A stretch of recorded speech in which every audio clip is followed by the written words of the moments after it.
Kenapa surah Al-Kahfi ini dianjurkan untuk dibaca? Karena salah satunya adalah untuk menangkal fitnah yang sangat besar yang disebut dengan fitnatud dajjal. Dan itu disebutkan dalam sebuah hadis yang dikeluarkan Al-Imam Muslim berdasarkan lisan Nabi SAW. Apabila seseorang berjumpa dengan Dajjal, apa kata Rasul? Falyaqra alaihi fawatiha suratil kahfi.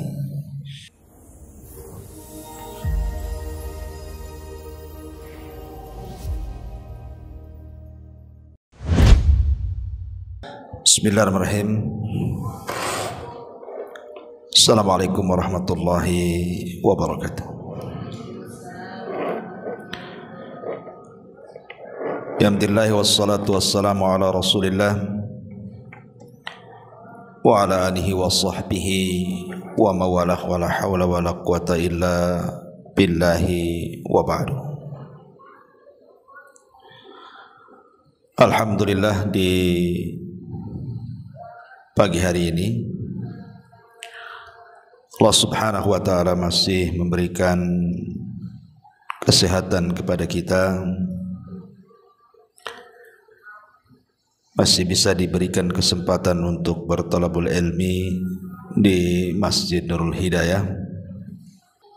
Kita akan mengkupas tentang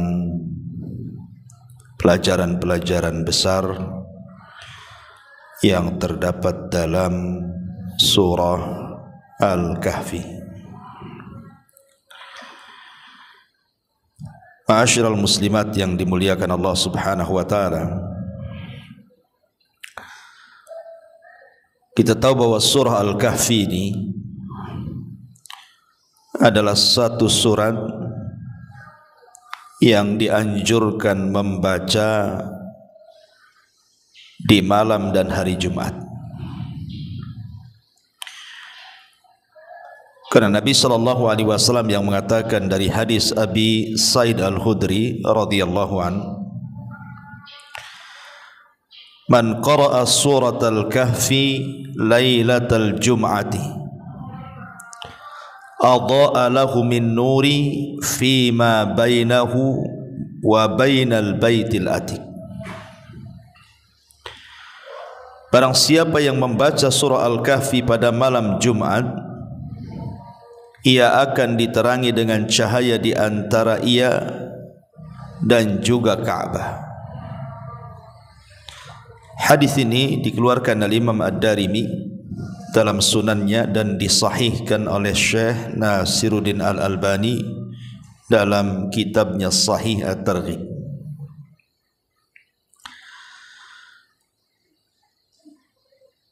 Kemudian juga disebutkan dalam riwayat yang lain, inna man qara'a surat Al-Kahfi yaumal jum'ati adha'a lahu min nuri ma bainal jum'ataini. Sesungguhnya barang siapa yang membaca surah Al-Kahfi di hari Jumat, ia akan diterangi dengan cahaya di antara dua Jumat. Hadis ini dikeluarkan oleh Imam Al-Hakim Al-Baihaqi, kemudian juga Al-Hafidh Ibn Hajar, dan beliau mengatakan hadithun hasan, sebagai hadis hasan. Dan juga fatwa dari para ulama yang menganjurkan membaca surah Al-Kahfi di hari atau di malam Jumat, seperti fatwa daripada Lajnah Daimah, kemudian Asy-Syaikh bin Baz, Asy-Syaikh Ibnu Utsaimin dan yang lainnya. Lalu sebenarnya apa yang terkandung dalam surah Al-Kahfi ini? Kenapa begitu besar keutamaannya? Walaupun kita tidak menafikan ada sebagian ulama yang melemahkan tentang riwayat-riwayat keutamaan surah Al-Kahfi di hari Jumat, sehingga sebagian mereka tidak menganjurkan, mengkhususkan membaca surah Al-Kahfi karena riwayatnya lemah. Tetapi sebagian yang lain mengatakan riwayat tentang keutamaan membaca surah Al-Kahfi yang dikhususkan di hari dan malam Jumat itu sahih, sehingga sangat dianjurkan untuk dibaca khususnya di hari dan malam Jumat. Terlepas dari polemik itu,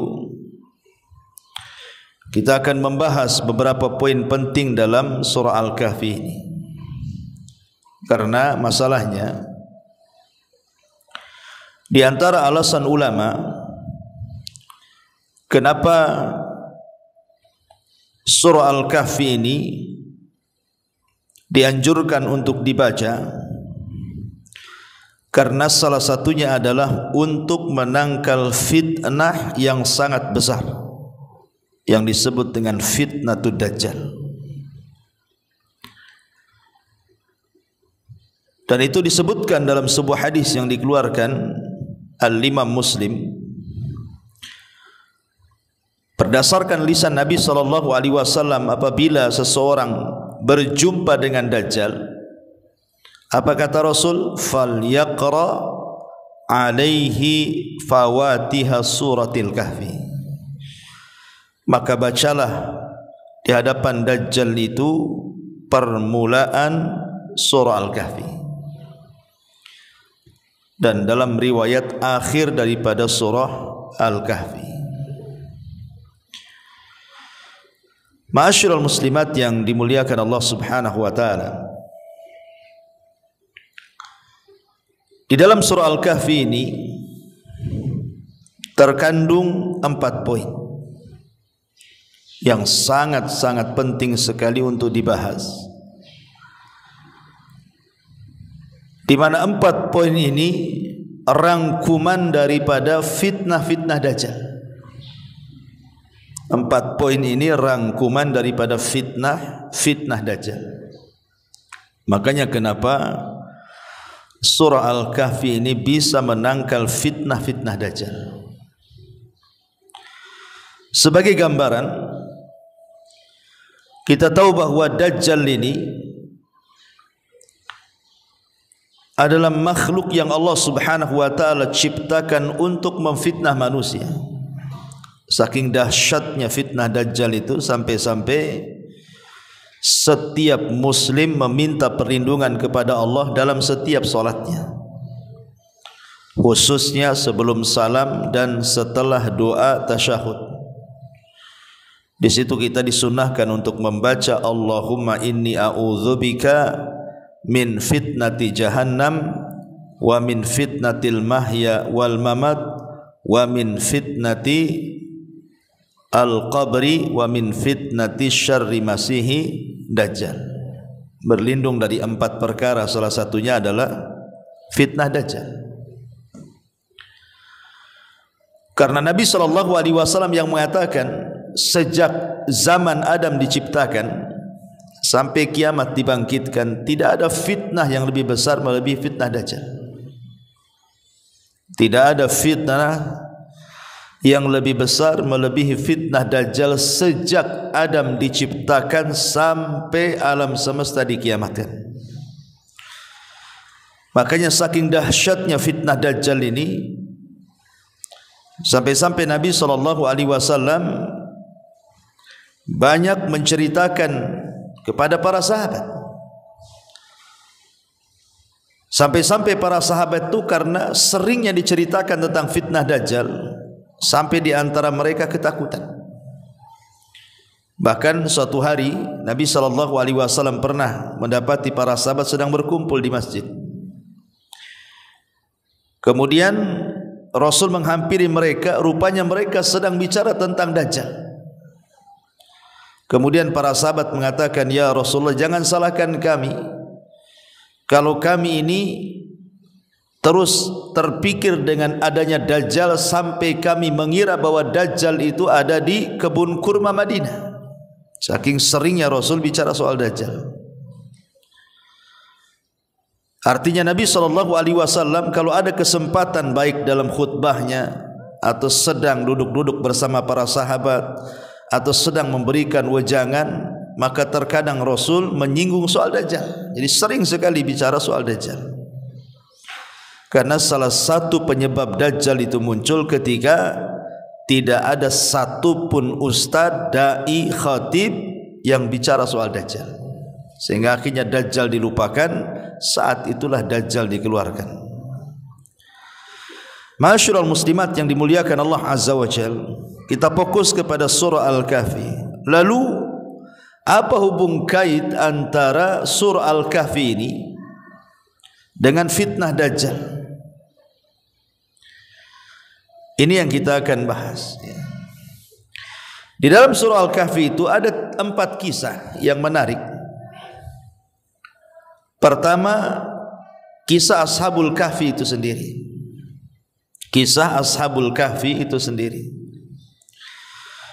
Kisah tentang cerita anak-anak muda yang memperjuangkan agama, kemudian masuk ke dalam gua dan ditidurkan dalam gua selama beberapa abad.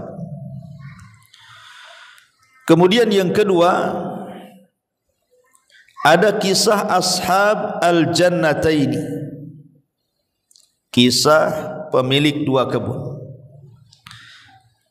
di mana salah satu pemilik 2 kebun itu terfitnah dengan dunia, kufur kepada Allah Subhanahu wa taala alias kufur nikmat. Kemudian yang ketiga, kisah tentang bagaimana Musa alaihi salatu wassalam entah berapa hari, berapa bulan, berapa tahun, tidak dijelaskan dalam Quran, berjalan mencari seorang nabi yang bernama Khidir untuk diambil pengetahuannya bersama pembantunya Yusha ibn Nun. Kemudian yang terakhir, kisah tentang seorang raja yang keliling dunia hanya untuk mendakwahkan dakwah tauhid. Raja ini disebut dengan Dzulqarnain. Dia tidak pernah duduk di singgasananya. Dia keliling ke ujung barat, timur, selatan dengan membawa pasukannya hanya untuk menyebarkan dakwah tauhid. Inilah 4 kisah yang masyhur terdapat dalam surah Al-Kahfi. Taib, ma'asyiral muslimat yang dimuliakan Allah Subhanahu wa taala. Berarti kalau kita simpulkan dari 4 kisah ini, pertama kisah Ashabul Kahfi bicara tentang fitnah agama. Yang kedua tentang kisah Ashabul Jannataini bicara tentang fitnah dunia. Yang ketiga bicara tentang Musa dan Khidir, bicara tentang fitnah pengetahuan atau ilmu. Kemudian yang terakhir kisah Dzulqarnain yang bicara tentang fitnah kekuasaan, fitnah agama, fitnah dunia, fitnah pengetahuan atau ilmu, dan fitnah kekuasaan. Inilah fitnah-fitnah yang terdapat dalam Dajjal. Makanya kalau kita memahami surah Al-Kahfi, maka kita akan tahu kenapa Rasul menyuruh membaca surah Al-Kahfi ketika berhadapan dengan Dajjal. Taib, kita akan masuk pada fitnah yang pertama, fitnah agama atau fitnah keyakinan. Bicara tentang kisah Ashabul Kahfi, tentu kisah ini sebenarnya sangat menarik sekali kalau kita mau kisahkan dari awal sampai akhir dengan rinci. Tetapi tidak cukup waktunya. Kita akan berkisah sedikit saja daripada gambaran anak-anak muda di zaman dulu, artinya di zaman sebelum Nabi sallallahu alaihi wasallam. Ada yang mengatakan bahwa kisah Ashabul Kahfi ini kejadiannya antara setelah meninggalnya Isa dan sebelum lahirnya Nabi sallallahu alaihi wasallam, artinya tengah-tengah. Jadi zamannya itu antara zaman Nabi Isa dan zaman Nabi sallallahu alaihi wasallam, pertengahannya. Karena ketika itu pengikut Nabi Isa alaihi salam itu terbagi menjadi 3 kelompok. Pengikut Isa menjadi 3 kelompok. Kelompok yang pertama, mereka adalah orang-orang yang berperang melawan orang-orang Yahudi dan mereka gugur sebagai syahid. Orang-orang yang mereka berperang melawan orang-orang Yahudi dan gugur sebagai syuhada. Mereka lah orang-orang yang istiqamah di zaman itu dengan syariat Isa, orang-orang Nasrani yang murni akidah mereka. Kemudian kelompok yang kedua, kelompok yang tidak bisa mempertahankan akidah Nasraninya, sehingga mereka akhirnya murtad dan mengikuti orang-orang Yahudi.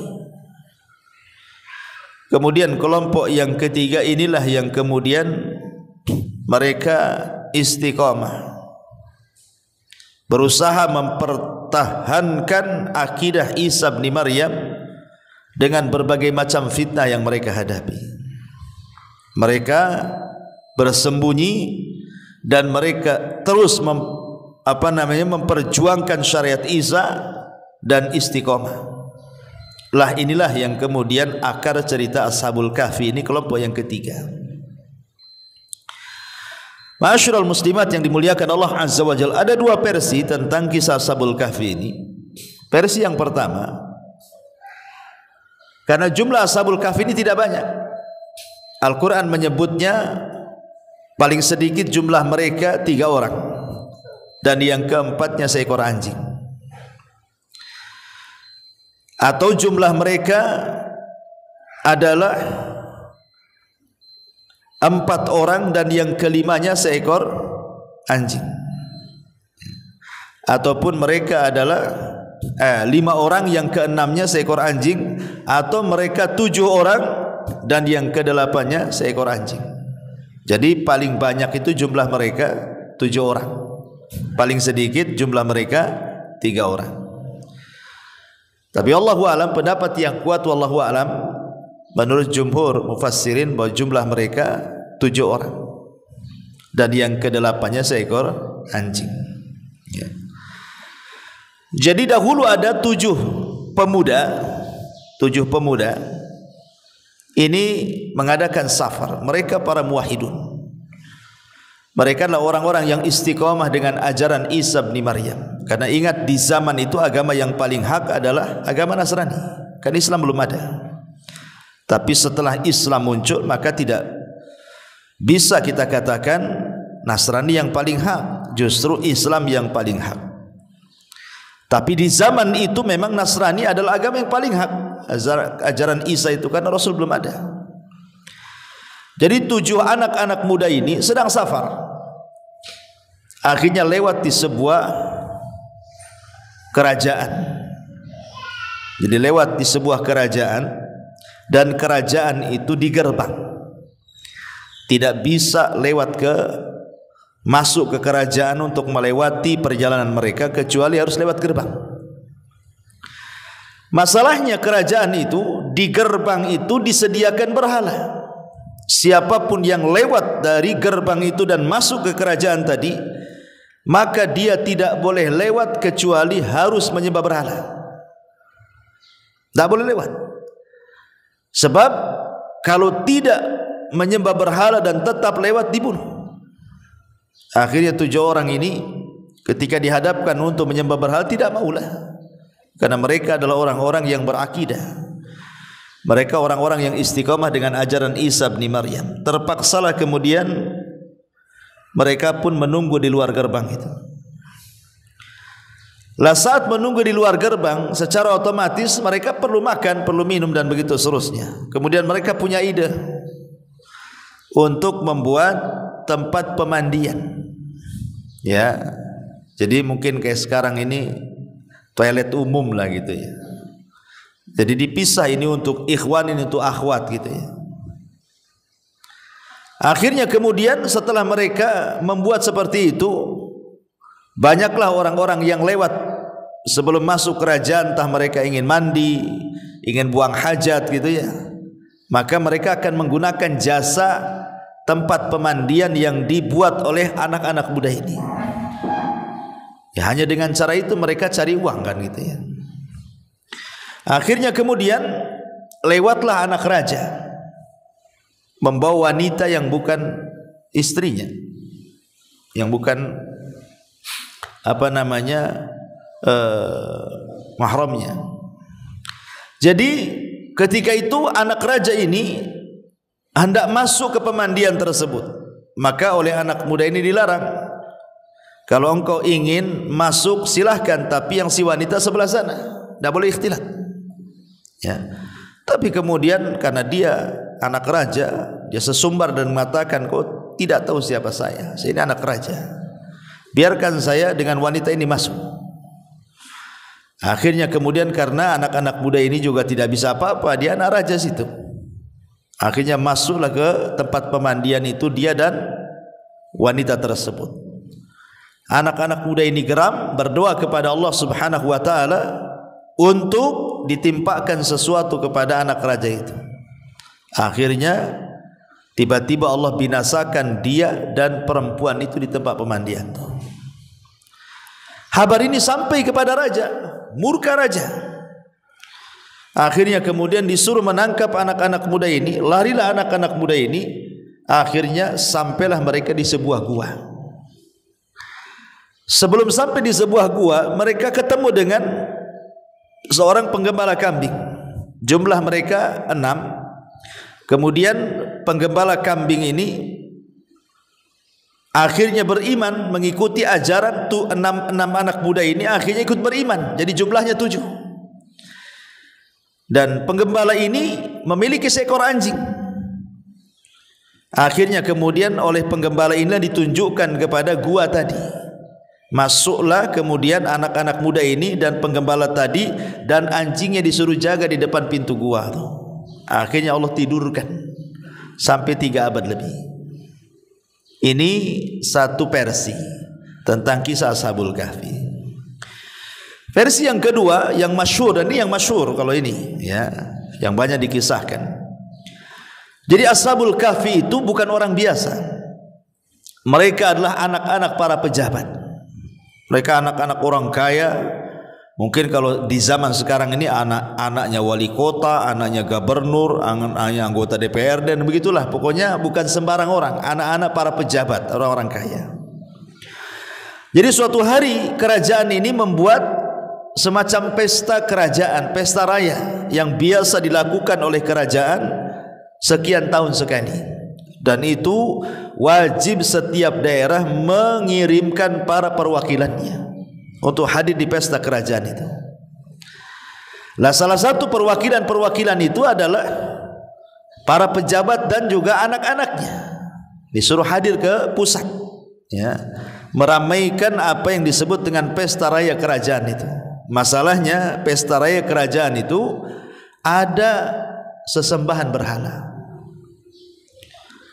Jadi setiap yang datang itu harus menyembah berhala yang disembah oleh rajanya.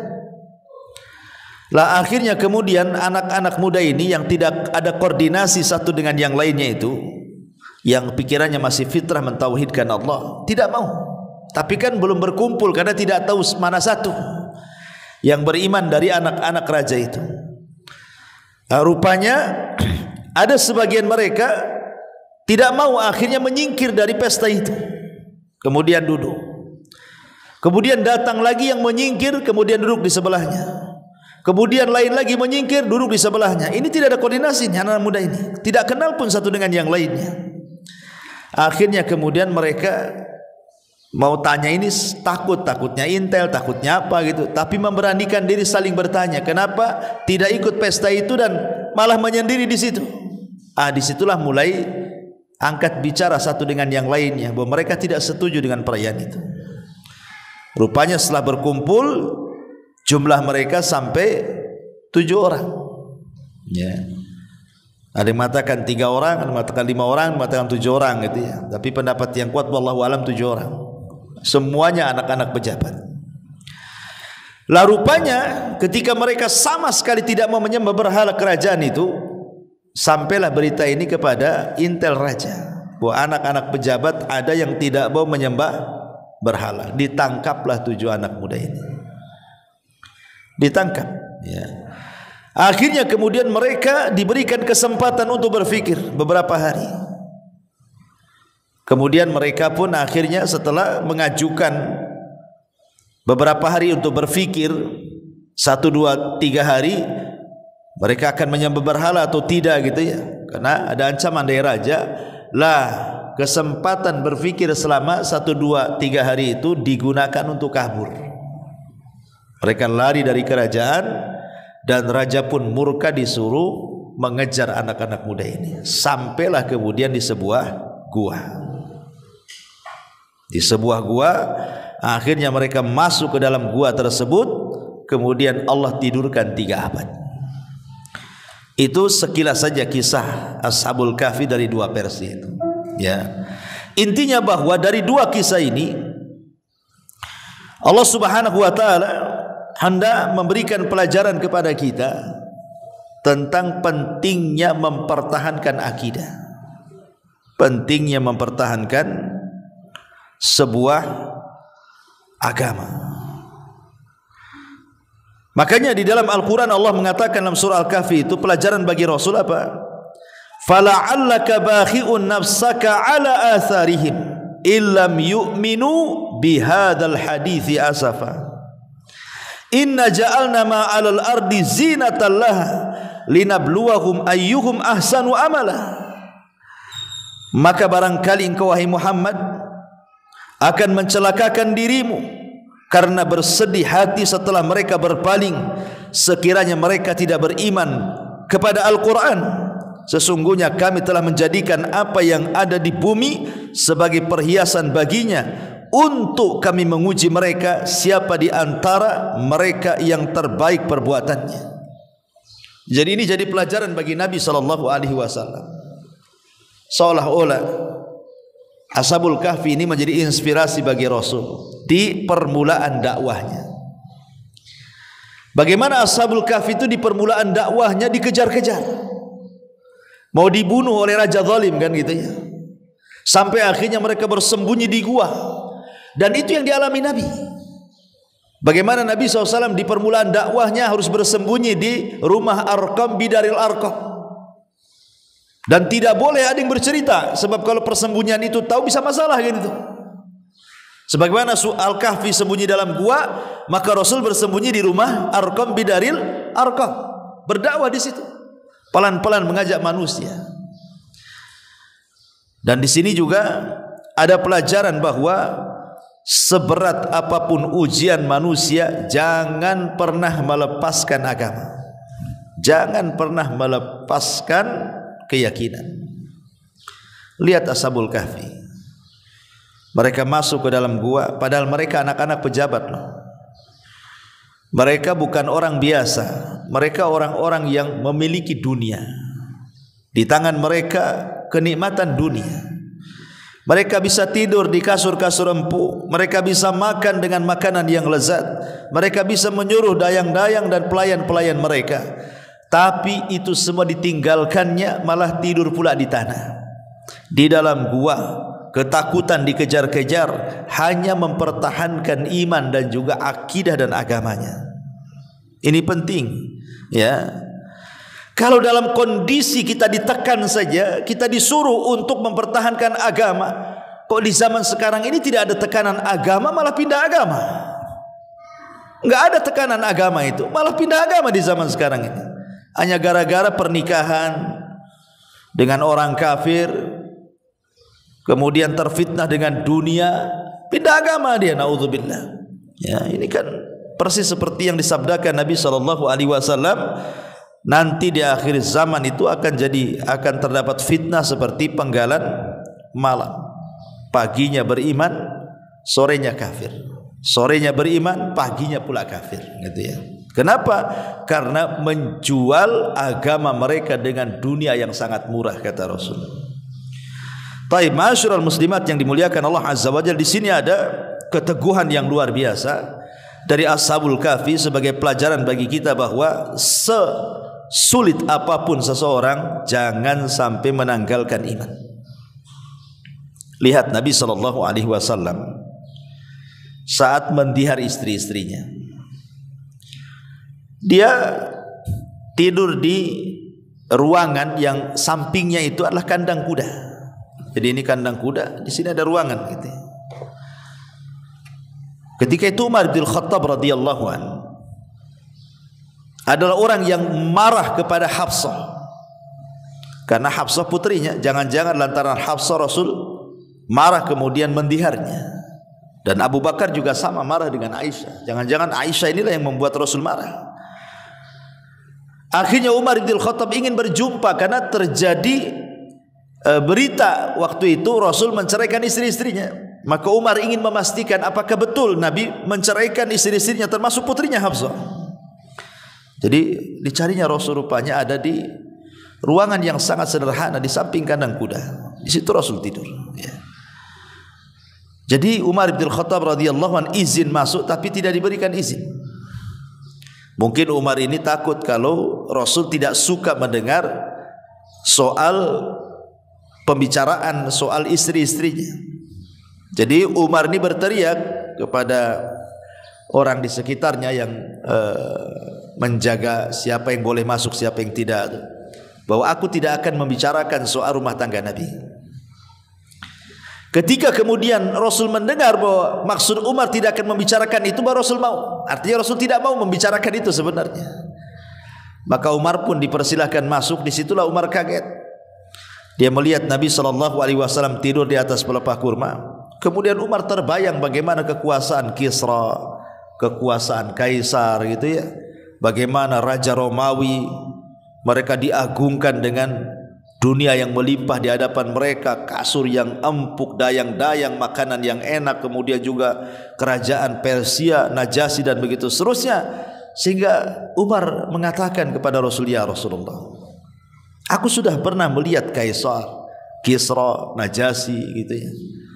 Mereka diagungkan dengan dunia, sementara engkau adalah seorang Nabi. Ya, kenapa kau seperti ini, gitu? Maka Nabi SAW mengatakan, ya Umar, sesungguhnya apakah kau suka Allah menyegerakan kepadaku di dunia seperti mereka? Sesungguhnya kemuliaan itu hanya ada pada Allah Subhanahu wa ta'ala. Diingatkan Umar, diingatkan. Makanya Umar radhiyallahu an, kata-kata ini melekat ketika dia berkata kepada Abu Ubaidah ibn Jarrah. Dia mengatakan, wahai Abu Ubaidah, innallaha a'azzana bil Islam, faman ibtagha al-izzata bighairi ma a'azzana Allah, adzallana Allah. Wahai Abu Ubaidah, kemuliaan itu hanya ada pada Islam. Siapapun yang mencari kemuliaan di luar Islam, kau tidak akan dapat. Ya, artinya di sini apa yang dinasihatkan Rasul kepada Umar, dinasihatkan pula Umar kepada Abu Ubaidah ibnul Jarrah. Tetapi Abu Ubaidah adalah orang yang tidak pernah berubah dengan dunia. Sampai Umar mengatakan, semua manusia terubahkan dengan dunia kecuali engkau, wahai Abu Ubaidah. Dunia tidak pernah merubahmu. Taib, ma'asyiral muslimat yang dimuliakan Allah Azza wa Jalla, pelajarannya adalah bagaimana Nabi SAW dalam kesederhanaan dia mengajarkan kepada para sahabat dan kita, dalam kesederhanaan apapun, dalam kesulitan apapun, jangan sampai melepaskan Islam dengan terfitnah dengan dunia. Ini pelajaran yang besar dari surah Al-Kahfi dalam kisah Ashabul Kahfi di sini. Mempertahankan agama, akidah dan tauhid bagaimana caranya. Ini yang pertama. Yang kedua, dalam surah Al-Kahfi ini terdapat kisah Ashabul Jannataini. Kisah Ashabul Jannataini. Jadi dahulu di zaman sebelum Nabi SAW, ada yang mengatakan ini di zaman Bani Israel, kisah-kisah Israiliyat gitu ya. Ada yang mengatakan kisah ini terjadi di Yaman, artinya kisah-kisah Arab, wallahu alam ya. Tapi yang jelas bahwa tidak penting bagi kita mengetahui di mana kisah ini terjadi, bukan khususnya sebab tetapi umumnya lafaz. Di mana Allah mengatakan wadrib lahum mathalan rajulaini ja'alna li ahadihima jannataini min a'nabin wa hafafnahuma binakhlin wa ja'alna bainahuma zar'a kiltal jannataini atat ukulaha wa lam tadlim minhu syai'an wa fajjarna khilalahuma nahara wa kana lahu thamarun faqala li sahibihi wa huwa yuhawiruhu ana aktsaru minka malan wa azzu nafara. Dan berikanlah wahai Muhammad kepada mereka, maksudnya orang-orang kafir jahiliyah itu, sebuah perumpamaan dua orang laki-laki yang salah satunya kafir. Kami berikan dua buah kebun anggur dan kami kelilingi kedua kebun itu dengan pohon-pohon kurma, dan di antara keduanya kebun itu kami buatkan ladang. Kedua kebun itu menghasilkan buahnya dan tidak berkurang buahnya sedikit pun, dan di celah-celah kedua kebun itu kami alirkan sungai. Dan dia memiliki kekayaan besar, maka dia berkata kepada kawan yang beriman ketika dia berbicara dengan dia, hartaku lebih banyak daripada hartamu dan pengikutku lebih kuat dibandingkan pengikutmu. Jadi kisahnya seperti ini. Ada dua orang yang berserikat. Dua orang ini baik, kawan dulunya, berserikat dalam sebuah usaha. Dan ingat bahwa kebanyakan orang yang berserikat itu biasanya ada masalah. Ya kan Bu, kalau ibu berserikat usaha, satu atau dua orang, awalnya saja baik itu, nanti di tengah jalan mesti ada yang mendolimi atau ada yang didolimi itu satu dengan yang lainnya itu.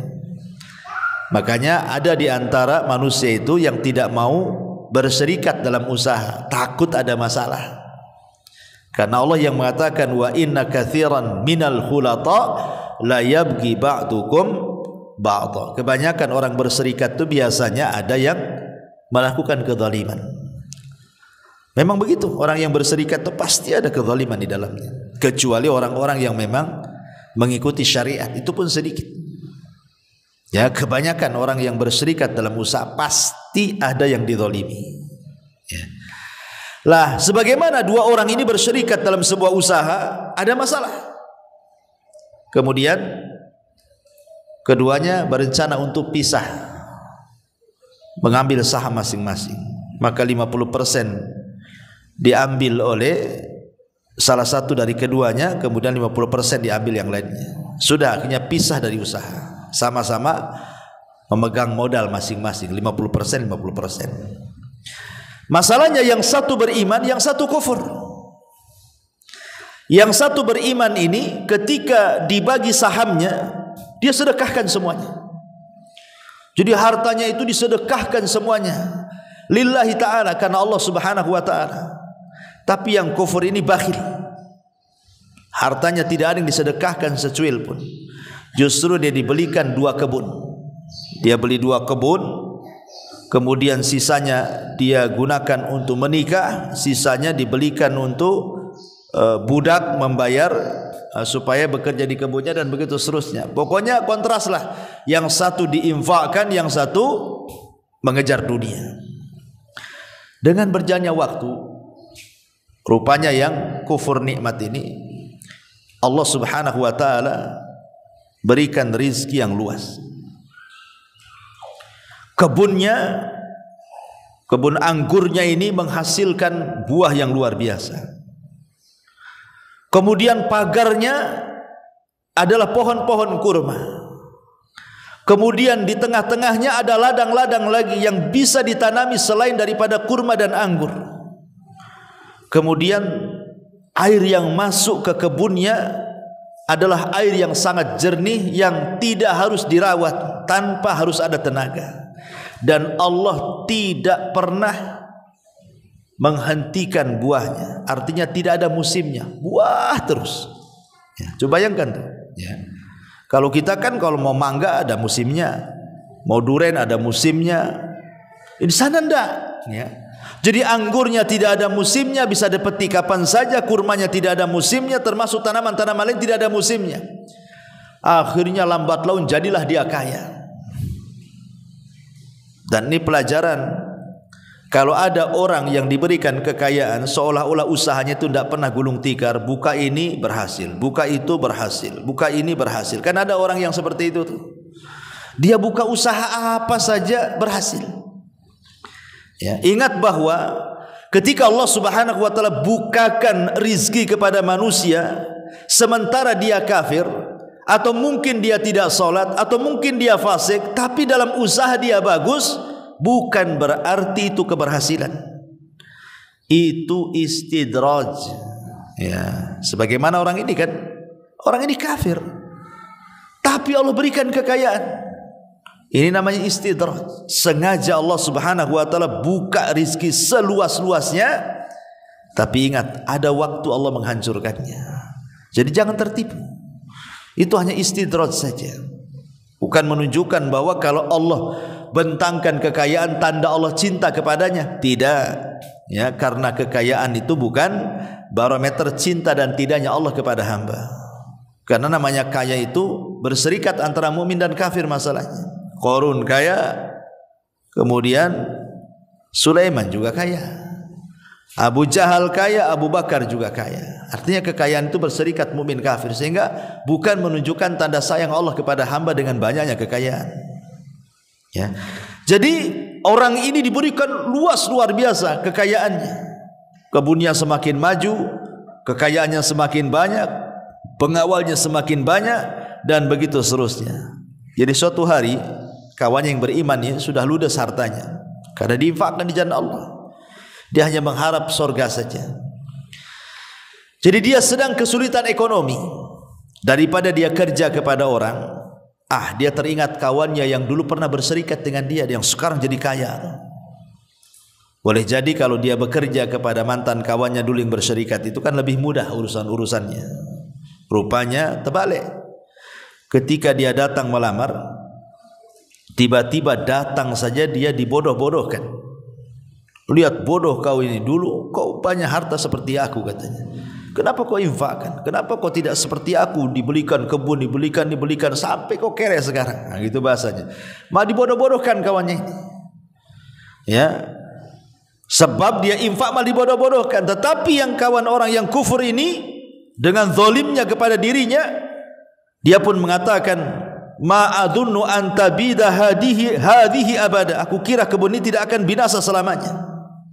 Wa ma'adunnu sa'ata qa'imatan wa la in rudidtu ila rabbi la ajidanna khairan minha munqalaba, katanya. Dan aku kira hari kiamat tidak akan tegak, dan kalaupun tegak pasti Allah akan memberikan yang terbaik di akhirat sebagaimana Allah telah memberikan yang terbaik di dunia. Dikiranya kalau di dunia Allah berikan yang terbaik, di akhirat sama gitu. Ya, tidak demikian. Karena sekali lagi, siapa yang diberikan kekayaan secara istidraj, berarti itu kecelakaan bagi dia.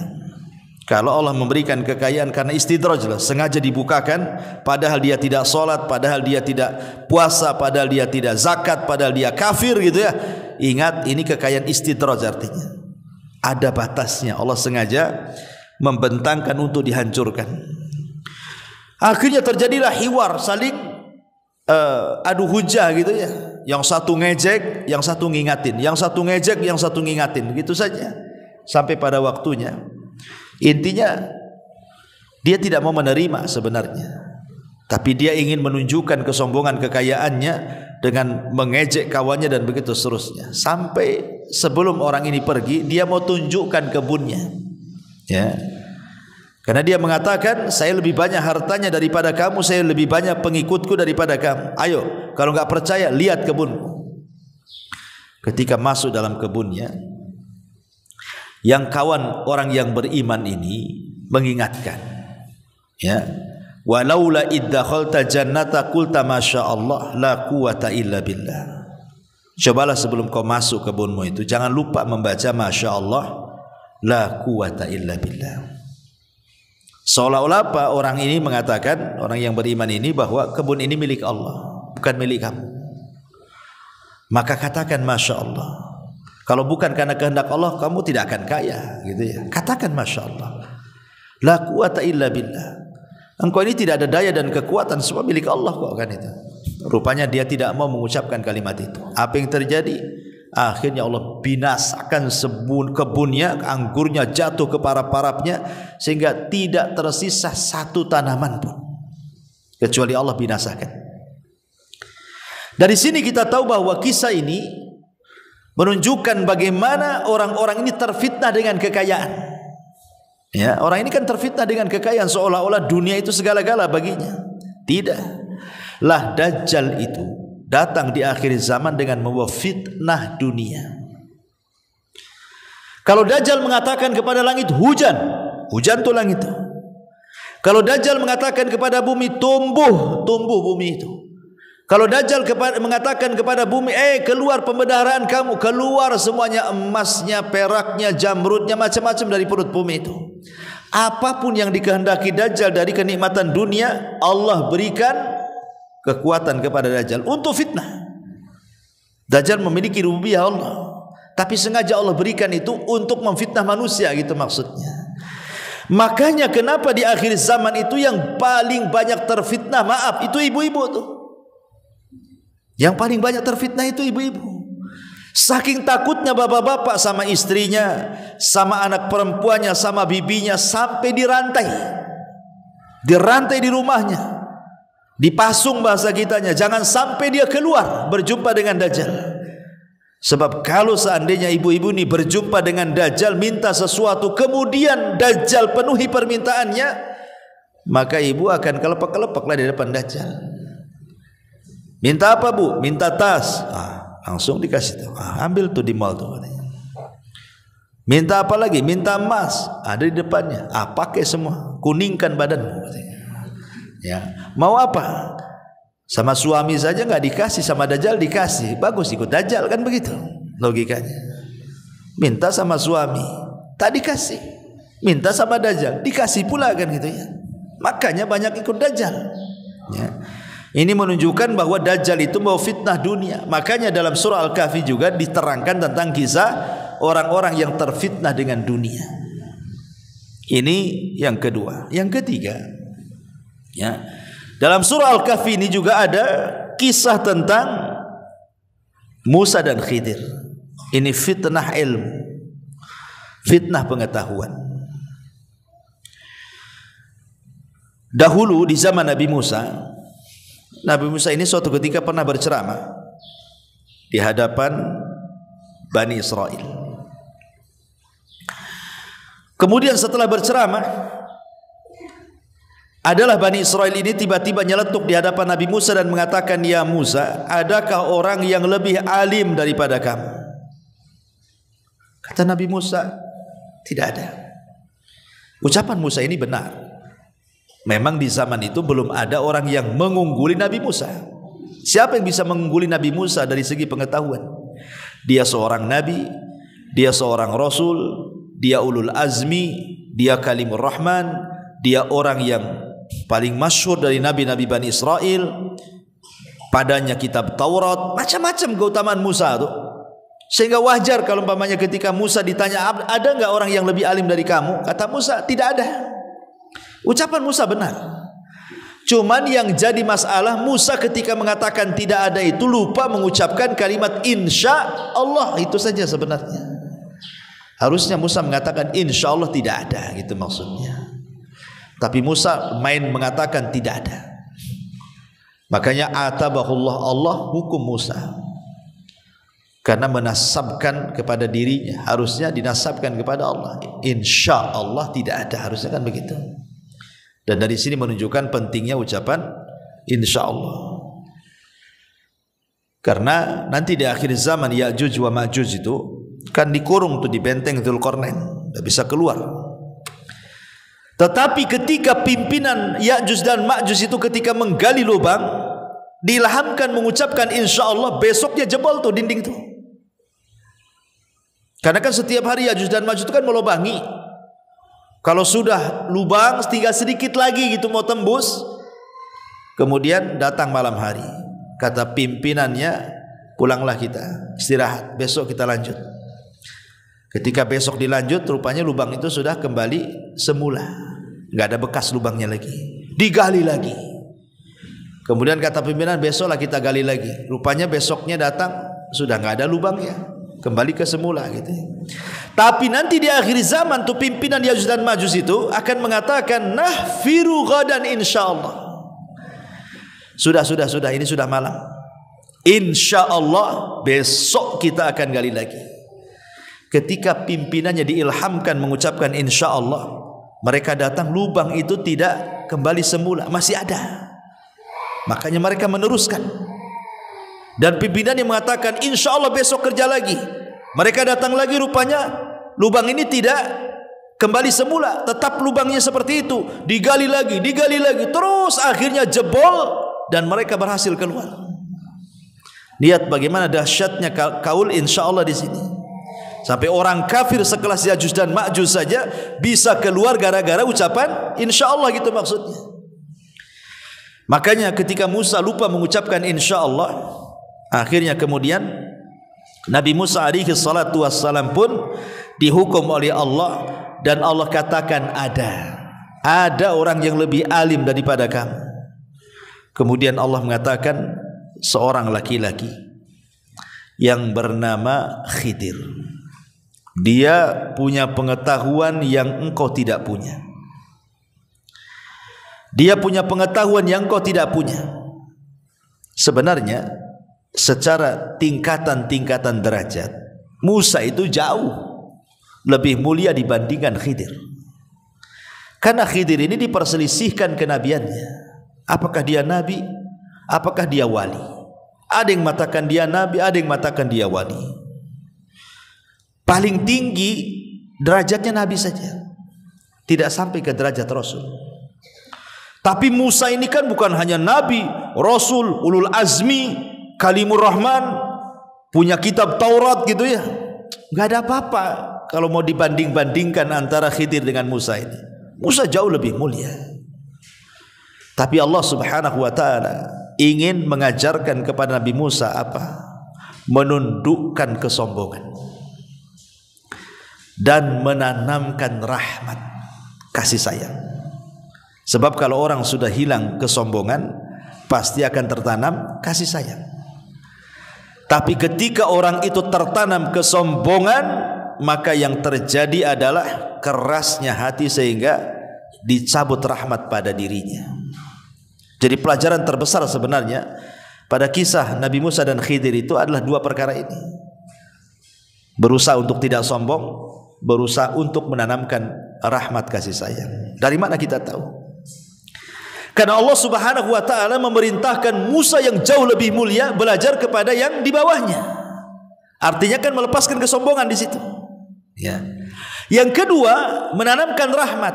Karena pelajaran yang diterima Nabi Musa dari Khidir itu semua cerita rahmat, kasih sayang. Contoh, pelajaran yang pertama, Nabi Musa diajarkan apa? Melubangi kapal. Nabi Musa dengan Khidir naik kapal nih. Pemilik kapal ini orang miskin. Ya. Kemudian ketika sampai di tepian, tiba-tiba Khidir melubangi pula, merusak kapalnya orang miskin, dirusak kapalnya. Musa heran lah, ini yang sudah punya kapal orang miskin dirusak pula kan gitu kan. Tapi sebenarnya Khidir ini ingin mengajarkan kepada Musa kasih sayang kepada orang miskin ini. Sebab apa? Sebab kalau kapal itu tidak rusak, tidak dilubangi oleh Khidir, maka kapal itu akan diambil penguasa zalim. Jadi kalau nampak nih ada kapal bagus nih, prajurit lewat, oh kapal bagus nih punya siapa? Ambil. Nah, diambil, akan diambil. Tapi ketika melihat oh kapalnya rusak, apa itu kapal rusak, biarkan saja. Nah, jadi sebenarnya Khidir itu merusak kapal karena kasihan dengan orang miskin itu. Sebab kalau tidak dirusak, diambil gitu ya. Maka dirusak sama Khidir supaya jangan diambil. Nanti kalau memang orang fakir itu mau memakai, tinggal diperbaiki saja. Ini kan menanamkan kasih sayang namanya kan, kepada orang miskin. Kemudian kisah yang kedua, pelajarannya adalah ketika Nabi Musa alaihi salam nampak ada anak kecil. Nabi Khidir nampak ada anak kecil. Tiba-tiba diambil, disembelih, dibunuh. Ya Musa otomatis ini marah lah kan gitu kan. Kok bunuh orang, kok sembarang main bunuh-bunuh gitu ya. Tapi Khidir ingin menanamkan kasih sayang di balik pembunuhan anak kecil itu. Karena Khidir seorang nabi, diberitahu oleh wahyu bahwa anak ini kalau besar nanti durhaka sama orang tuanya. Kasihan sama orang tuanya, daripada menyiksa orang tuanya, kubunuh saja. Tentu ini juga sebagai dalil bahwa Nabi Khidir itu bukan wali tapi nabi. Kenapa? Karena Khidir tahu sebagai mukjizatnya anak kecil yang dibunuhnya ini kalau sudah besar akan jadi durhaka. Tidak mungkin Khidir tahu kecuali karena wahyu. Berarti dia seorang nabi.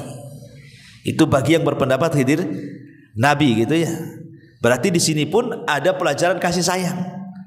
Khidir membunuh anak kecil supaya kalau sudah besar tidak menyusahkan orang tuanya. Kemudian yang ketiga, ketika Khidir dan Musa masuk ke sebuah daerah, ingin dijamu gitu ya. Rupanya satu desa itu bakhil, tidak ada yang mau ngasih jamuan kepada Musa dan Khidir. Maka Khidir mengajak Musa, ayo kita keluar cari kampung lain. Sebelum keluar dari kampung itu, rupanya di perbatasan kampung itu ada rumah mau roboh. Kata Khidir kepada Musa, tunggu dulu, kita perbaiki rumah ini. Kata Musa, Khidir, daripada kita ini memperbaiki rumah roboh entah siapa pemiliknya, bagus kita ya cari yang jelas-jelas gitu ya. Memperbaiki rumah yang roboh, ada pemiliknya, dapat upah, kita bisa makan. Kita kan lagi lapar nih, cari makan. Kok memperbaiki rumah yang roboh yang gak jelas penghuninya, kita dapat apa di sini katanya kan. Kata Khidir, ini rumah punya 2 anak yatim. Di balik rumah ini ada harta karun. Dulu orang tua anak yatim ini orang soleh. Kita harus jaga anak yatim itu. Sebab kalau seandainya orang-orang desa tahu bahwa rumah ini ada harta karun setelah roboh, maka kita tidak menjaga harta anak yatim. Akhirnya diperbaiki itu sama Khidir dan Musa. Lihat bagaimana Khidir menanamkan kepada Musa sifat rahmat kasih sayang kepada anak yatim.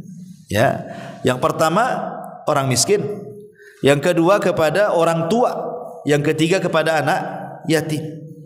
Lah jadi pelajaran yang diambil oleh Nabi Musa kepada Khidir itu apa? Pertama, menundukkan kesombongan di mana Musa suruh belajar kepada orang yang di bawahnya.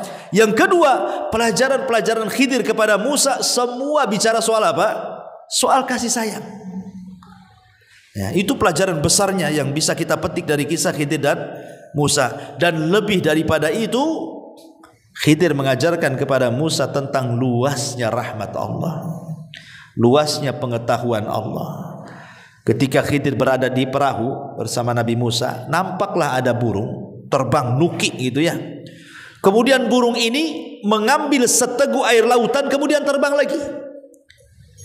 Kemudian Khidir mengatakan kepada Musa, wahai Musa, ilmumu kalau dikumpulkan dengan ilmuku kalau digabungkan, ilmumu kalau dikumpulkan dengan ilmuku yang digabungkan, itu tidaklah kecuali hanya sebatas tegukan burung itu. Itulah banyaknya ilmu kita berdua, seperti air yang diteguk burung itu katanya. Adapun pengetahuan Allah itulah seluas samudra ini katanya. Nah ini juga ada pelajaran bahwa jangan pernah sombong dengan ilmu yang sedikit, karena ilmu Allah itu luas.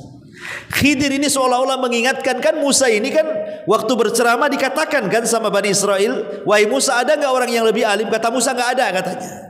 Di sini Khidir mengingatkan, Musa, ilmumu dengan ilmuku ini dibandingkan ilmu Allah, itu hanya seperti seteguk air yang dimakan atau diminum burung kemudian pergi. Lah samudra ini ilmu Allah gitu, jangan sombong gitu maksudnya. Kita ini siapa gitu dibandingkan ilmu Allah. Lah ini juga Nabi Musa diajarkan bahwa tidak boleh orang itu takabur, ya, sombong tidak boleh.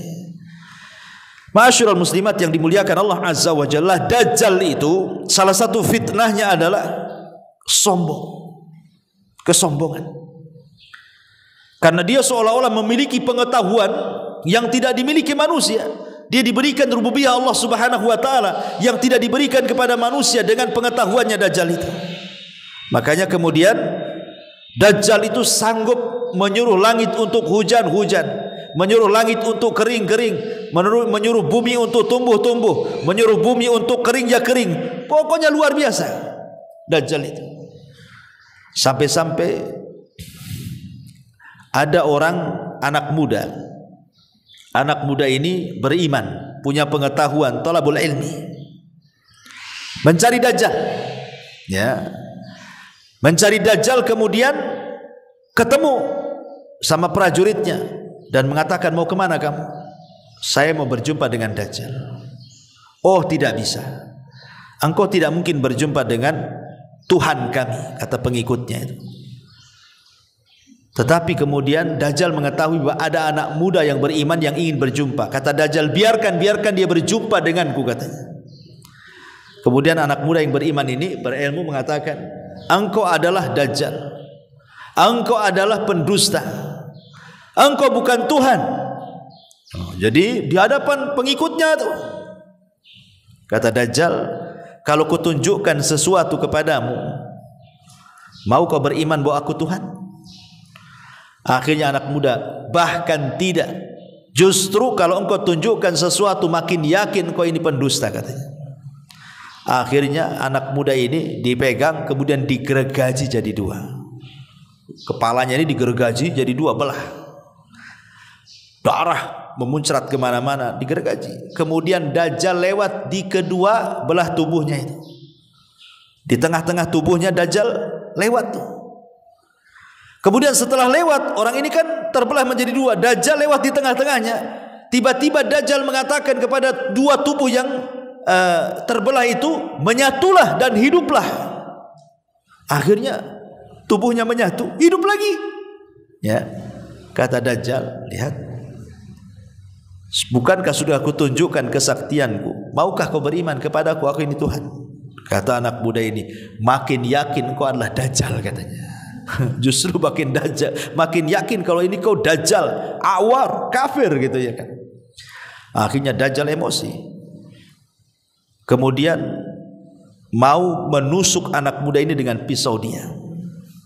Tetapi Allah tidak kuasakan kepada Dajjal mampu membunuh anak muda ini, sehingga karena takut kelemahannya diketahui para pengikutnya, akhirnya dia pun melemparkan anak muda ini ke api sebelah kirinya. Karena Dajjal itu kemana-mana bawa api dan air, jadi dilemparkan ke dalam api. Yang hakikatnya api itu adalah air dan air itu api. Maksudnya api itu adalah sorga, air itu adalah neraka. Tapi sebelum anak muda ini masuk ke dalam api itu, anak muda sudah mengingatkan bahwa Dajjal tidak akan sanggup membunuhku, jangan kalian percaya dengan dia. Tapi karena anak buahnya Dajjal sudah tertutup hidayah, mereka pun tidak bergeming dengan ucapan anak muda itu, tidak yakin, sampai anak muda ini masuk ke dalam api dan mati oleh Dajjal. Ya. Lah dari sini ma'asyiral muslimat yang dimuliakan Allah Azza wa Jalla, sehebat apapun Dajjal itu, dia tidak bisa melawan orang yang beriman, yang berilmu. Tetapi ingat bahwa ini anak muda pilihan. Tidak semua orang bisa menghadapi Dajjal. Makanya Rasul mengatakan, kalau engkau mendengar ada Dajjal, sebaiknya jangan dihadapi, pergi, menyingkir, kata Rasul. Faliyan a'anhu, jangan coba-coba dihadapi, karena fitnahnya sangat dahsyat. Dari sini pelajaran bagi kita, jangan pernah masuk ke daerah-daerah fitnah. Jangan pernah masuk ke tempat-tempat fitnah, ke tempat-tempat syubhat, jangan masuk. Kalau kita ini tidak kuat imannya, jangan pernah masuk ke tempat fitnah. Karena Rasul saja mengatakan kalau berjumpa dengan Dajjal kabur. Sebab kalau berjumpa betul-betul, nanti kita tidak bisa menghadapi, kita pula jadi pengikut dia, gitu maksudnya. Maka sekecil apapun tempat syubhat, tempat fitnah itu jangan didatangi. Ya, seperti mamanya orang jalan-jalan ke negeri-negeri kafir. Buat apa? Ya, menghabiskan uang jalan-jalan ke negeri kafir itu buat apa coba? Bagus untuk umroh, untuk haji yang sudah jelas-jelas gitu ya. Kemudian menyumbang kepada tempat-tempat ibadah fuqara wal masakin, jelas. Daripada kita jalan-jalan ke negeri kafir yang jelas-jelas itu negeri penuh dengan fitnah dan syubhat. Ya. Nanti sampai di sana malah terfitnah. Terfitnah dengan dunia, terfitnah dengan syubhat agama, luntur akidah kita dan begitu seterusnya. Nauzubillah gitu ya. Maka jauhi tempat-tempat fitnah itu. Ini kisahnya Nabi Musa dan juga Khidir. Kemudian yang terakhir ya adalah kisah Dzulqarnain. Dzulqarnain ini adalah fitnah kekuasaan. Yang bicara tentang fitnah kekuasaan. Tapi Dzulqarnain ini satu-satu raja dari 4 raja dunia yang beriman. Maksudnya yang menguasai dunia secara utuh ya, sebagian besar dunia dikuasai. Karena hanya ada 4 raja ya yang pernah menguasai sebagian besar dunia. 2 beriman, 2 kufur. Yang beriman Dzulqarnain dan juga Sulaiman. Kemudian yang kufur Namrud di masa Ibrahim.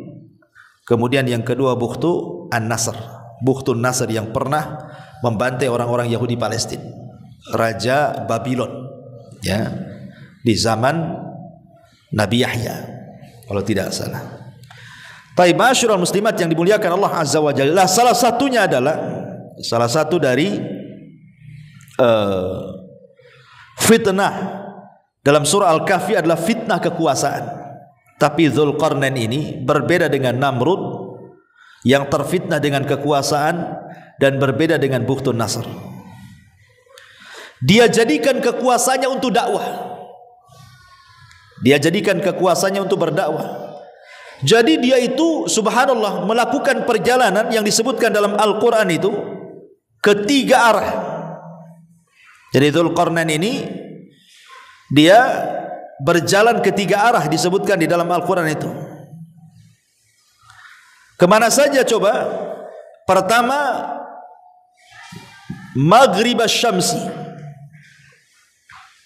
Dia mengarah ke tempat terbenamnya matahari, ke arah barat. Jadi perjalanan Dzulqarnain itu ke arah barat. Baru yang kedua Matla' asy-syamsi, ke arah terbenamnya terbitnya matahari. Jadi perjalanan yang pertama ke arah barat, ke arah terbenamnya matahari. Kemudian yang kedua ke arah terbitnya matahari. Artinya kemana? Ke ujung timur. Baru setelah ke arah barat, ke arah timur, baru Dzulqarnain ke arah sebaliknya, imma ke arah selatan atau ke arah utara. Ya. Kemudian mendapatkan Dzulqarnain ini di antara 2 gunung. Didapati di belakang kedua gunung itu ada satu kaum yang hampir tidak memahami pembicaraannya. Jadi Al-Quran menyebutkan 3 arah perjalanan Dzulqarnain. Arah barat, arah timur, dan arah yang tidak jelas apakah utara ataukah selatan. Yang jelas akhirnya berjumpa dengan sebuah kaum yang tidak bisa dipahami bicaranya. Rupanya setelah berusaha untuk memahami bicaranya, Dzulqarnain paham bahwa kaum itu diganggu oleh makhluk yang bernama Ya'juj wa Ma'juj, kabilah yang sangat jahat. Makanya kemudian Dzulqarnain memageri ya antara kampung yang suka diganggu Ya'juj dan Ma'juj dengan Ya'juj dan Ma'juj itu betul-betul dibuatkan benteng sehingga mereka tidak bisa keluar dari situ.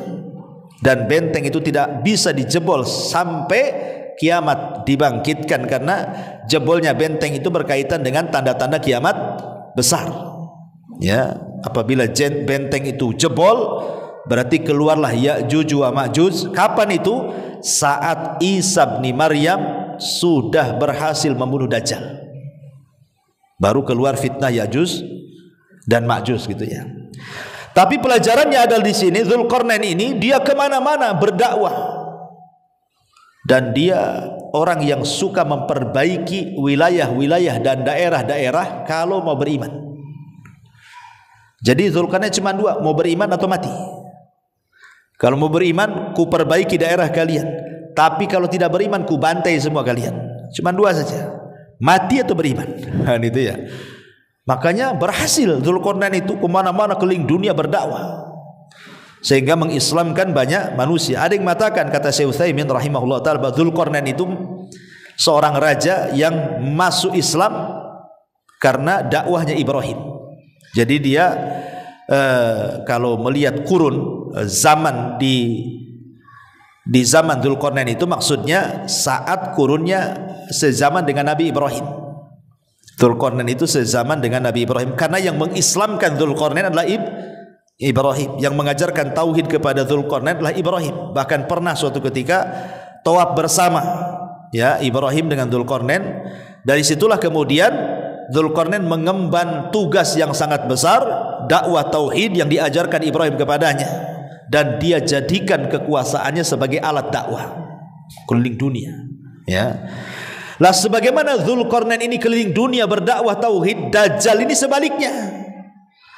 Dalam waktu 40 hari 40 malam, yang satu harinya sama dengan setahun, hari keduanya sama dengan sebulan, hari ketiganya sama dengan sepekan, kemudian hari-hari berikutnya sama dengan hari biasa. Selama 40 hari 40 malam Dajjal itu keliling dunia, tidak ada satu bumi satu jengkal pun kecuali diinjak Dajjal. Disitulah Dajjal mencari pengikut sebanyak-banyaknya, dan berhasil, ya, sehingga pengikutnya luar biasa gitu ya Dajjal itu, karena fitnah yang luar biasa. Kecuali orang-orang yang dirahmati Allah saja yang tidak jadi pengikut Dajjal, itu pun sedikit. Sampai Isa pun dan Imam Mahdi dan pasukannya sampai bersembunyi di Bukit Tur sampai turunnya Isa bin Maryam, baru berhasil membunuh Dajjal, ya. Tapi lihat bagaimana Dajjal menyebar dengan kekuasaannya, fitnah di mana-mana, tapi Dzulqarnain dengan kekuasaannya menjadi alat dakwah menyebarkan tauhid. Ya. Inilah 4 kisah yang disebutkan dalam surah Al-Kahfi. Empat-empatnya bicara dan menangkal tentang fitnah Dajjal, fitnah agama, karena Dajjal itu tujuannya hanyalah memfitnah agama manusia. Orang suruh kufur, suruh ikut dia. Kemudian yang kedua, fitnah dunia, karena Dajjal itu dengan pengetahuan ataupun rububiyah yang Allah anugerahkan kepada Dajjal sebagai fitnah, itu salah satunya adalah memurtadkan orang dengan cara apa? Mengiming-imingi dunia supaya orang murtad, ya. Kemudian yang ketiga, fitnah pengetahuan. Yang bisa melawan Dajjal itu ilmu, sebagaimana kisah anak muda tadi yang mau dibunuh Dajjal itu, ya, kemudian tidak bisa, akhirnya dilempar ke neraka, itu karena punya pengetahuan. Kemudian yang terakhir, fitnah kekuasaan. Bagaimana Dzulqarnain sebaliknya daripada Dajjal. Kalau Dajjal dengan kekuasaannya menjadikan manusia murtad, tapi Dzulqarnain dengan kekuasaannya bisa menjadikan manusia beriman. Wallahu a'lam. Ini di antara kandungan isi daripada surah Al-Kahfi. Baik, sampai di sini kita buat tanya jawab, silakan.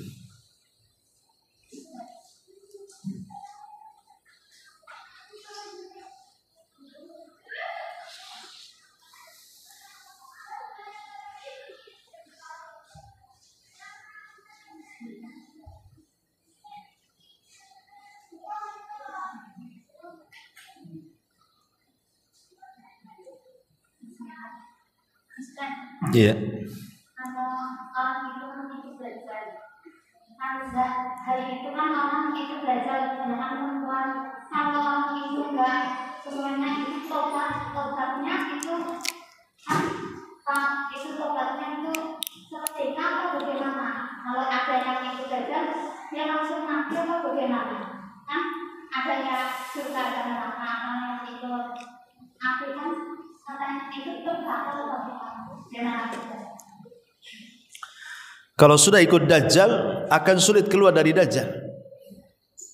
Karena kalau sudah ikut Dajjal artinya sudah menuhankan Dajjal, sudah yakin bahwa Dajjal itu adalah Tuhan, dan sulit akan keluar dari Dajjal kalau sudah jadi pengikutnya. Ya tetap hidup, tetapi ya tadi menjadi para pengikut Dajjal, menjadi para pengikut hawa nafsu. Mereka senang hidupnya karena kekayaannya melimpah, gitu ya. Ternaknya juga melimpah. Pokoknya apa yang dikehendaki melimpah di hadapan dia. Ya gimana nggak ikut Dajjal? Jangankan Dajjal belum muncul, hari ini saja sudah banyak jadi pengikut Dajjal. Dajjalnya belum ada, pengikutnya sudah ada. Ya. Siapa mereka? Ya para pengikut hawa nafsu, orang-orang yang hubud dunia, orang-orang yang cinta dengan dunia. Itu kalau ketemu Dajjal cocok tuh, salaman tuh. Orang-orang yang hubud dunia, orang-orang yang lebih mencintai dunia dibandingkan akhirat, belum datang Dajjal saja sudah jadi pengikutnya tuh. Karena Dajjal itu mengiming-imingi pengikutnya dengan dunia gitu. Jadi para pengikut Dajjal itu hubud dunia. Belum ada Dajjalnya orang sudah hubud dunia. Ya kalau ketemu Dajjal ya jadi boloknya lah, jadi kawannya. Nah dari sini kenapa di akhir zaman itu orang mudah ikut Dajjal? Karena ya seperti itu. Belum keluar saja sudah terfitnah dengan fitnahnya. Seperti fitnah kekuasaan. Dajjal belum ada, dia sudah jadi Dajjal pula kan gitu ya. Dia yang jadi Dajjal kecilnya lah bahasanya. Dengan kekuasaannya justru bukannya digunakan alat dakwah, malah untuk kezaliman, untuk kerusakan. Nah ini Dajjal kecil lah namanya. Ataupun dengan pengetahuannya, bukannya mengajak manusia ke dalam hidayah, malah menyesatkan pula dengan pengetahuannya. Harusnya dengan ilmu itu orang dapat hidayah, tapi enggak, dengan pengetahuan sesat orang itu. Dibuat orang syirik, dibuat orang bid'ah, dibuat orang maksiat gitu kan. Dengan pengetahuannya, bukannya orang itu diarahkan ke tauhid, diarahkan ke sunnah, diarahkan ke taat. Ini malah sebaliknya dengan pengetahuannya. Nah, ini kan bahaya ya. Padahal Nabi SAW itu tidaklah meminta tambah dalam kehidupannya kecuali 3 perkara. Pertama ilmu, Rabbi zidni ilma, ya Allah tambahkan ilmu kepadaku. Yang kedua umur, ya Allah buatlah umurku berkah, panjang tapi berkah. Kemudian amal. Ya, Nabi SAW hanya minta 3 perkara. Tambahan ilmu, tambahan umur supaya berkah, tambahan amal supaya bertambah.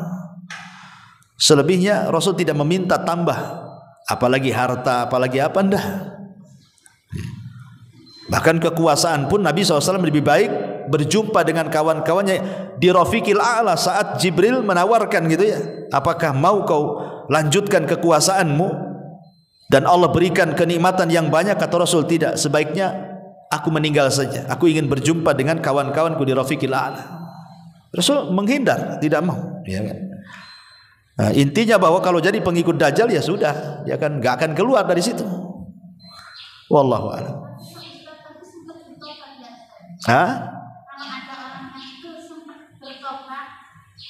Nggak sempat bertobat? Nggak ada riwayatnya. Nggak ada riwayatnya orang yang ketemu Dajjal habis itu tobat. Kecuali kalau Dajjalnya sudah mati. Kalau Dajjalnya sudah mati, kemudian mereka menjadi tawanan Isa bin Maryam dan Al-Mahdi, mereka kan dipaksa untuk beriman. Kalau tidak mati, disitulah banyak yang tobat, yang masuk Islam sebelum kematian Isa. Ya, wallahu a'lam. Ya.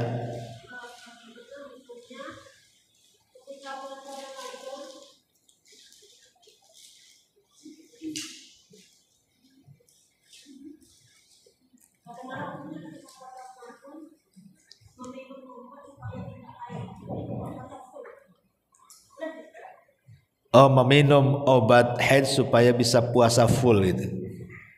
Iya. Alhamdulillah. Sebaiknya ulama mengatakan sebaiknya tidak dilakukan. Meminum obat haid supaya puasanya full. Yang saya baca dalam fikih-fikih itu sebaiknya tidak dilakukan, karena haid itu kan memang sudah difitrahkan bagi setiap wanita pasti keluar darah haid. Setiap wanita itu pasti keluar darah haid, sehingga sebaiknya tidak dilakukan. Ya, ikutlah fitrah yang Allah fitrahkan kepada wanita tadi. Kalau waktunya haid ya haid, tidak puasa. Ya, nanti diqadha di lain hari kan gitu. Tapi kalau ibu puasa umpamanya dari pagi sampai maghrib, jam 3 keluar pula darah, maka jangan diteruskan puasanya, batalkan. Tapi ibu dapat pahala, ya, puasa dari puasa sampai darah haid keluar itu dapat pahala. Cuma jangan diteruskan, karena kalau diteruskan haram hukumnya. Wanita haid tidak boleh puasa, ya. Tapi kalau untuk menangkal haid dengan mengkonsumsi obat supaya mampet haidnya, maka ulama tidak menganjurkan, kecuali dalam waktu-waktu tertentu, seperti lagi umroh, lagi haji, karena memang untuk kesananya saja butuh waktu, butuh biaya, sehingga sebaiknya memberikan rukhsah, boleh gitu ya. Tapi kalau puasa kan nggak kemana-mana, di rumah, ya, nggak kemana-mana, dan bisa diqadha setelah selesai Ramadan, kan bisa diqadha kan, apa masalahnya kan itu ya. Jadi tidak ada hal-hal yang darurat bagi yang berpuasa itu untuk menelan pil gitu. Maka sebaiknya tidak usahlah, ikut saja sesuai dengan fitrah manusia. Ya datangnya haid ya nggak puasa, selesailah, itu lebih baik gitu ya. Wallahu a'lam.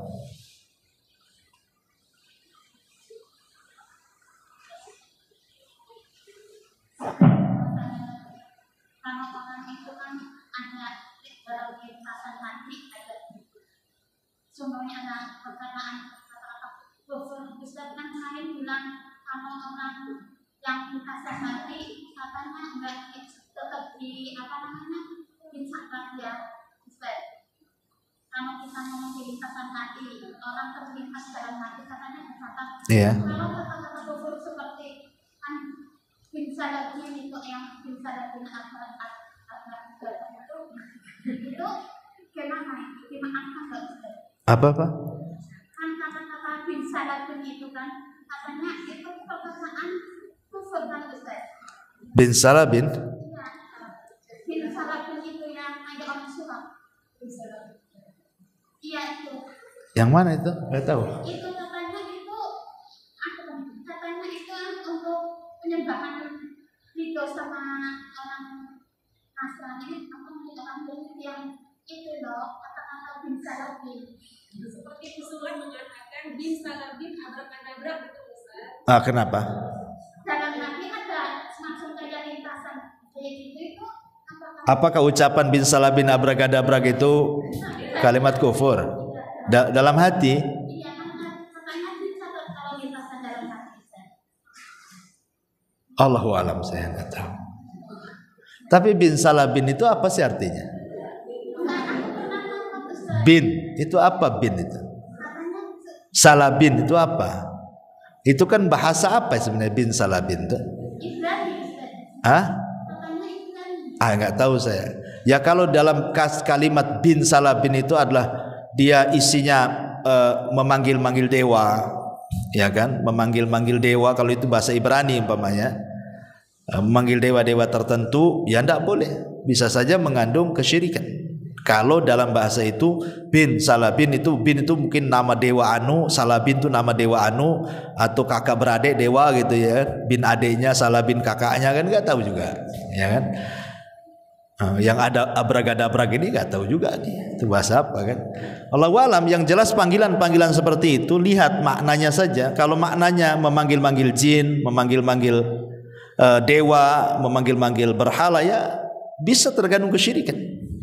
Tidak boleh, ya, karena walaupun dalam hati sekalipun kan itu, dalam hati sekalipun, kalau hal-hal yang kesyirikan itu kan masuk ke waswas setan itu namanya, maka jangan diikuti. Karena terkadang ada orang itu diwaswasi setan ketika seseorang ditanya siapa yang menciptakan ini, Allah menciptakan itu, Allah menciptakan ini, Allah menciptakan, sampai akhirnya waswas dalam hatinya, lu Allah siapa yang menciptakan Allah? Nanti sampai ke tingkat seperti itu. Ya, setan itu seperti itu. Atau orang yang lagi puasa, kadang-kadang setan ini datang untuk mengganggu niat. Ya, mengganggu niat, mamanya ibu sahurnya kurang kenyang, atau bahkan tidak sahur sama sekali. Mungkin karena capek, habis tarawih makan gitu ya, terus capek tidur, bablas sampai akhirnya subuh, nggak sempat sahur.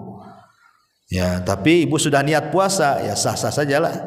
Nanti siang ini setan datang, kadang-kadang setan korin itu, ya, Ibu lagi lapar, sudahlah makan aja, kau ini lapar, makan aja kan itu. Nah, itu kan setan kadang-kadang ada, karena kan namanya setan korin itu tidak diikat. Yang diikat itu kan marodatus setan gitu ya. Kalau korin dalam dada kita ini tidak diikat, nah, dia ngasih was-was juga gitu. Udah kalau nggak kuat minum aja, minum saja, kan nggak ada apa, nggak ada orang katanya. Ambil di kulkas tuh banyak hidup. Kan kadang-kadang dia ngasih was-was tuh. Ya kalau setelah kena was-was, iyalah memang saya nggak kuat kayaknya, saya boleh nggak puasa nih nampaknya nih. Saya batalin aja lah. Nah, akhirnya ngelangkah dia ke kulkas. Sampai di kulkas ingat, astagfirullah, ini enggak, ini setan nih. Balik lagi kan. Nah, ini kan jadi masalah nih. Ini namanya taradud niat. Ini aja jadi khilaf para ulama, ada yang mengatakan puasanya batal, ada yang mengatakan tidak. Nah, itu hati-hati kan. Nah, makanya harus masalah niat itu penting sekali. Kalau berazam puasa. Ya. Jangan kemudian dimain-mainkan niat itu. Wallahu a'lam. Taib, sudah? Satu lagi boleh.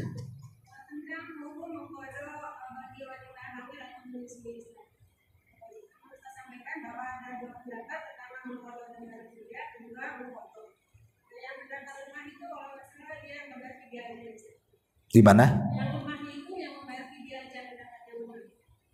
Iya, maksudnya gini, wanita yang menyusui dan yang hamil itu kan ada 3 kondisi.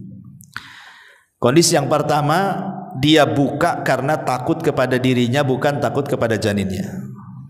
Maka ini dikiaskan dengan orang sakit, cukup qadha, tidak fidyah. Yang kedua, takut sama dua-duanya. Takut sama dirinya, takut juga sama janinnya.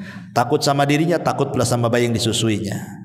Maka ini pun dikiaskan kepada orang sakit, karena asalnya takut kepada dirinya, bukan takut kepada bayinya sebenarnya. Makanya cukup qadha saja, tidak ada fidyah.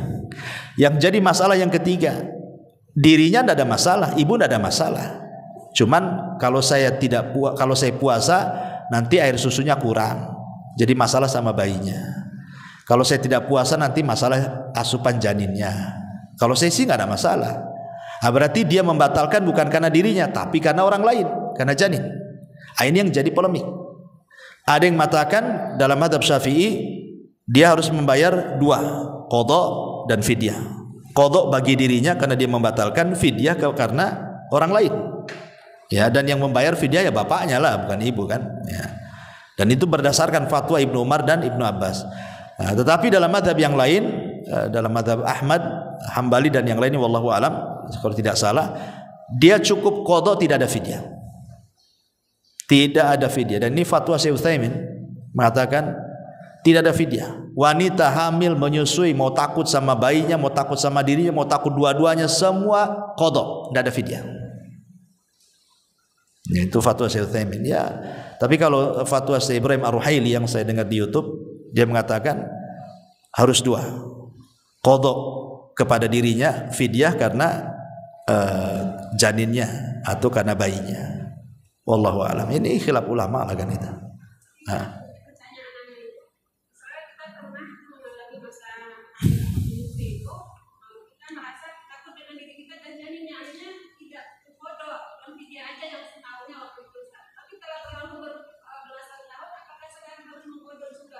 Ya, kalau ibu tahu berapa hari dulu enggak puasa, ya tinggal dikalikan saja.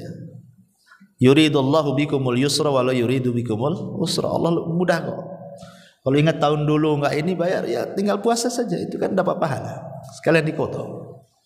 Kalau tidak bisa tahun ini sudah mepet, ya tahun depan nanti tinggal dikumpulin saja. Karena yang berpendapat bayar fidyah saja tanpa qadha itu memang ada riwayat dari Ibnu Abbas dan Ibnu Umar kalau tidak salah, tapi riwayatnya shadz kata ulama. Baik secara matan menyelisihi, baik atau secara sanad bermasalah riwayatnya. Sehingga pendapat yang bayar fidyah itu lemah. Nah, berarti pendapat yang kuat cuma 2, ima qadha saja atau qadha dengan fidyah. Itu saja pendapat yang kuat. Adapun yang pendapat fidyah saja, pendapat sangat lemah karena riwayatnya semua lemah. Wallahu a'lam. Taib, cukup sampai di sini. Subhanallah bihamdika, asyhadu an la ilaha illa anta, astaghfiruka wa atubu ilaik. Allahu ta'ala. Assalamualaikum warahmatullahi wabarakatuh. Intinya bahwa tolong beradab, berakhlak kepada Allah. Membahas tafsir dari surah Al-Imran. Lahirlah Imam Muslim, Abi Dawud, Tirmidzi, Ibnu Hibban. Jadi ketika Yunus alaihi salatu wassalam terkena undian itu,